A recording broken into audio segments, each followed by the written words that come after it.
Insinyur P. Burhanuddin dan telah diuji secara laboratoris oleh puslapor dengan hasil identik dengan pembanding. Assalamualaikum warahmatullahi wabarakatuh. Balik lagi teman-teman di channel Kajian Online. Roy Suryo membongkar kebodohan dan kedunguannya sendiri. Kemarin kita mendapatkan informasi bahwa Roy Suryo telah mendapatkan salinan ijazah dari KPU bekas pendaftaran Pak Jokowi untuk menjadi seorang presiden di tahun 2014. Di sini sayangnya teman-teman, Roy Suryo sendiri mengaku saya tidak tahu apakah ini ijazah ini asli atau tidak.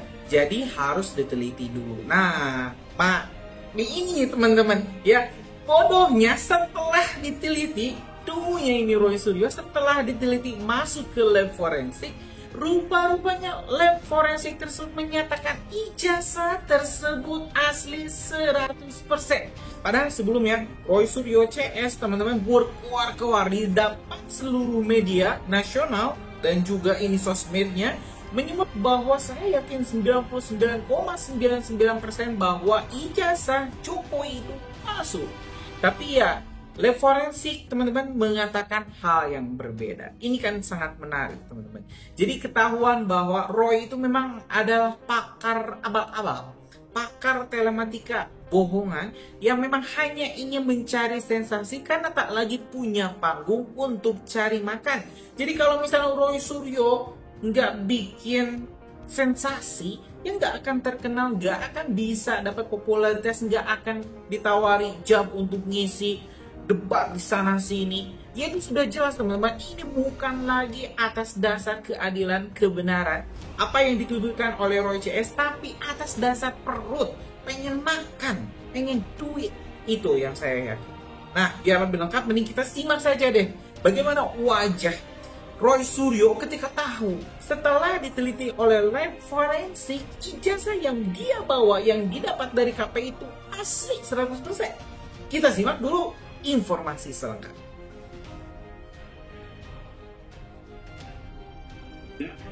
Menurut Ahmad, stakeholders itu mulai dari akademisi lembaga kredibel, ahli internasional hingga DPT. Yakni menuntut audit forensik terhadap ijazah Jokowi melalui lembaga ad hoc yang bersifat inklusif, independen, dan kredibel. Terkini Ahmad menjelaskan menolak hasil uji lab yang dilakukan Bareskrim dengan sejumlah pertimbangan dan alasan. Ia menilai uji lab yang dilakukan Bareskrim Polri dinilai sebagai proses sepihak dan terdapat syarat muatan politik tidak transparan. Lantaran proses sepihak ini, Ahmad menyebut uji lab ini tak dapat dipahami sebagai proses penegakan hukum, yakni terdapat tendensi politik untuk menyelamatkan Jokowi. Selain itu, aduan masyarakat yang ditindaklanjuti dengan laporan informasi bukanlah tindakan pro-justisia. Atas hal itu, Ahmad menilai tindakan ini tidak atau belum masuk pada substansi dugaan tindak pidana yang dilakukan, terlebih untuk melegitimasi keaslian ijazah Jokowi. Sampai dengan 2010 ya, KPUD DKI juga kita kejar 2012 karena antara masing-masing legislasinya, nah itu nanti yang akan kita cek ya gitu, karena kita tahu Pak Bonatua, saya tahu rumusnya ya, ini nanti benar atau tidak, asli atau tidak, dan apakah ada pengunduran, misalnya apakah yang digunakan di Solo itu adalah benar yang dulu digunakan di Solo gitu, atau sebenarnya yang dari Solo itu ada sesuatu yang tadinya dari tahun 2012 ditarik ke Solo. Nah itu nanti akan ketahuan. Terus nanti Pak Bonatua pasti juga akan mengecek ya, kenapa ada perbedaan ya dalam melakukan yang namanya penutupan beberapa hal yang sangat krusial nih. Karena yang pertama itu kan, nah caranya kan menutupnya kan gini waktu itu. Diputihkan. Nah diputihkan ya, gitu. Kenapa sekarang beda dengan dulu? Tadi udah tanya saya. Nah iya sesuai dengan Perki ya, peraturan KI seperti ini diblurkan, diblurkan. Kalau diblurkan nggak kayak gini, ini namanya diabu-abukan. Jadi itu ya teman-teman semua. Jadi alhamdulillah sekali lagi terima kasih untuk semua doanya, semua supportnya bahwa kita sudah terus melakukan, dan tinggal yang ada di Andri kemarin, ya, yang masih terus bersidang, dan insya Allah ini akan terus dilakukan. Karena yang namanya ijazah itu sekali lagi itu tidak dikecualikan. Ijazah itu tidak masuk di dalam kecuali. Harusnya ijazah itu dibuka. Kalau KTP ya, baik ya, itu boleh dikecualikan. Karena KTP itu ada nick ya. Nah, misalnya KTP kayak gini, itu boleh dikecualikan. Nah, ini KTP ini. Ini misalnya kayak KTP. Nah, KTP itu boleh ya. Kalau ada nicknya. Karena ini tidak ada nicknya, ini namanya kaos tanda penduduk ya. Nah, itu nggak ada nicknya, boleh dibuka gitu. Nggak ada rahasianya ya? Nggak ada rahasianya. Ini juga nggak ada rahasianya. Itu kan posisinya disebut ya tanda tangan. Iya, Masih bisa diteliti. masih nggak apa-apa. Yang penting bukan soal detail ininya, tapi juga proporsinya. Nanti semua ini akan kita tempelkan ya, akan kita cek proporsinya, batas kanan, batas kiri, kemudian juga dimensinya sama enggak gitu ya. Dan kemudian setelah itu adalah masing-masing ini, apakah Pak Naim itu juga benar ya gitu pada saat itu, kemudian pengesah yang lain juga apakah sesuai dengan tahunnya gitu. Artinya pejabat yang menjadi pengesah itu akan didatangi. Oh, nggak usah. Kalau beliau sih nggak usah didatangi. Cukup kita cek saja apakah yang ada. Ini ada sesuatu yang menarik, ya. Saya lihat aja udah terjadi sesuatu yang aneh. Tapi nggak apa-apa, ya. Itu nanti akan kita rumuskan dalam press conference beberapa waktu lagi. Karena ini berarti, ya Mike, bisa lihat ya. Saya udah ngerti maksudnya. Maksudnya? Ada yang aneh. Ada yang aneh. Tidak sama. Nah, tapi nanti akan kita sampaikan pada konferensi pers, ya. Gitu. Ada kopekannya. Ya. Nanti apakah selain ijazahnya akan digunakan untuk bukti baru digabungkan dengan kemarin ke Barreskrim biar atau seperti apa? Pasti. Apalagi dengan saya punya sesuatu yang ini menjadi kunci, ya. Ada sesuatu yang aneh yang ada di sini. Tapi rahasia, ya. Tapi nanti dulu. Nanti dulu ya, gitu. Jadi episodenya. ya, Signifikan nggak aneh? sangat signifikan anehnya. Ternyata Ya. Pak Roy bawa yang STP-nya tanda tangannya. Ya, bisa mengarah bahwa terjadi kepalsuan. Udah kata kuncinya itu. Udah. Jadi 99,9% tetap palsu. Terima kasih, kita berikan support. Ya, aplaus kepada Pak Munatua ya, Pak Dr. Munatua. Ini ya. kemenangan publik. Kita bersama. Nah, Kemenangan kita bersama. Jadi mungkin menambahkan sedikit. Iya. Jadi pertanyaan tadi, apakah kita berhenti di sini? Tidak ya? Enggak. Ini kita harus bukakan ke KI. Iya.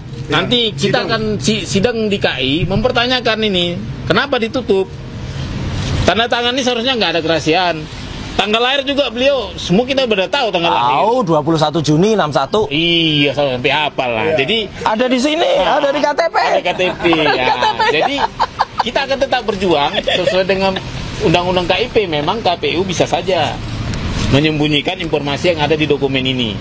Tapi itu akan kita challenge, diuji di Komisi Informasi Pusat, dalam hal ini pusat ya. Nah, bisa jadi nanti dibukakan juga nih sama mereka. Ya. Sama Komisi Informasi Pusat. Seperti itu. jangan-jangan ini ya Pak. Ya. Ini kapan? Kata kuncinya sedikit saya bocorin, saya spill dikit ya. Yang dikumpulkan pada tiap tahun itu adalah hanya satu legalisasi ijazah oleh yang bersangkutan.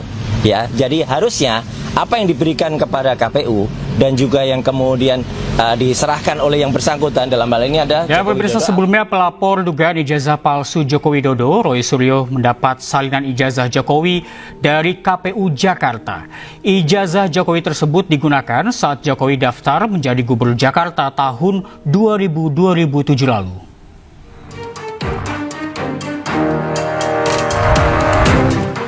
Roy Suryo dan seluruh pihak yang terlibat dalam kasus dugaan ijazah palsu Joko Widodo mendatangi kantor KPU Jakarta awal Oktober lalu. Mereka datang untuk mengambil salinan ijazah Jokowi yang telah dilegalisir. Hasilnya, pihak KPU Jakarta telah menyerahkan salinan ijazah Jokowi seperti yang diminta oleh Roy Suryo CS. Jadi yang saya tunggu itu tinggal satu lagi, Pak.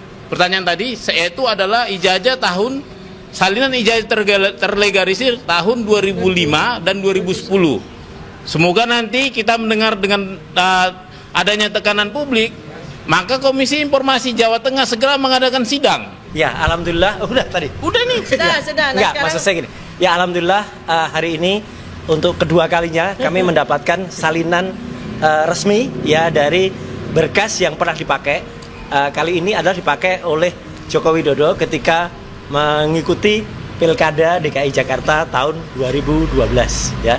Jadi ini akan menjadi bukti sangat kuat bagi kami untuk meneruskan perjuangan kami, karena apa yang ada di berkas ini adalah sama atau identik dengan yang sudah kami teliti, dan kami berkesimpulan 99,9% ini adalah palsu.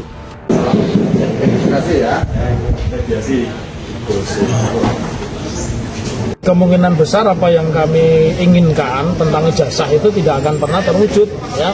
Dan sesuai dengan pernyataan awal ketika kami memasuki ruang pengadilan tadi, kami mengatakan kemungkinan besar deadlock. Ternyata persis. Jadi kalau kita sudah punya pengalaman panjang mengikuti persidangan, tentu kita tahu arah sebuah persidangan ini apakah ongoing proses atau deadlock, dan sepertinya minggu ketiga besok deadlock. Ya teman-teman, barusan kita telah menyimak informasi lengkap terkait ini salinan ijazah yang dipegang oleh Roy Suryo yang saat ini memang tengah diperiksa oleh lab forensik. Jadi teman-teman, kalau misalnya sudah keluar hasilnya bahwa ijazah ini asli, sudah sangat wajar kalau misalnya Roy Suryo dimasukkan ke dalam kategori pencemaran nama baik, karena ya ini Roy Suryo melakukan fitnah yang membabi buta kepada Presiden Joko Widodo. Gimana menurut kalian teman-teman? Setuju nggak sih kalau misalnya ini tidak terbukti ya, Roy Suryo ini membawa salinannya ke forensik dan menyatakan bahwa itu asli, Roy Suryo langsung saja ditangkap? Kalau misalnya setuju, tulis saja di kolom komentar, teman-teman kita bakal diskusikan. Terima kasih, Assalamualaikum warahmatullahi wabarakatuh.